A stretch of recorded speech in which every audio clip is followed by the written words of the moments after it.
Hello കൂട്ടുകാരെ, രസത്തിൻ്റെ ഒന്നിച്ചെടുക്കാനായിട്ട് എനിക്ക് ആരും സഹായിക്കാനില്ല കേട്ടോ, സോറി. അതുകൊണ്ട് രണ്ടായിട്ടാണ് എടുക്കുന്നത്. ഇതിനകത്ത് ചേർത്ത സാധനങ്ങളെല്ലാം എന്നാന്ന് ചോദിച്ചു കഴിഞ്ഞാൽ ടൊമാറ്റോ 3 മീഡിയം എടുത്തു. മീഡിയം ടൊമാറ്റോ 3 എടുത്തായിരുന്നു. തൂർദാള് 50 ഗ്രാം എടുത്തു. ടർമറിക്ക് ഒരു വലിയൊരു ലെമണിൻ്റെ കഷ്ണമാണ് എടുത്തത്. അതുപോലെ തന്നെ ഗാർഗിളിക്ക്, അതുപോലെ തന്നെ രസം പൗഡർ 4 സ്പൂൺ എടുത്തു.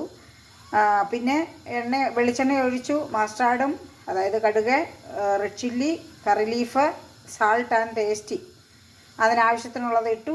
വാട്ടർ 8 കപ്പിൽ കൂടുതലുണ്ട് കേട്ടോ. ഇത് ഇച്ചിരി നീളത്തിലിരിക്കാനായിട്ടാണ്.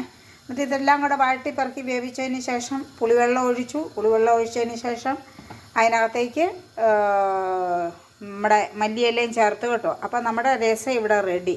ഓക്കെ, അപ്പം എല്ലാവർക്കും ഇഷ്ടപ്പെട്ടെങ്കിൽ സപ്പോർട്ട് ചെയ്യുക, ലൈക്ക് ചെയ്യുക. അതുപോലെ തന്നെ എനിക്കൊരു യൂട്യൂബ് ചാനലുണ്ട്, അവിടെ കയറി ഒന്ന് സബ്സ്ക്രൈബ് ചെയ്യണേ പ്ലീസ്.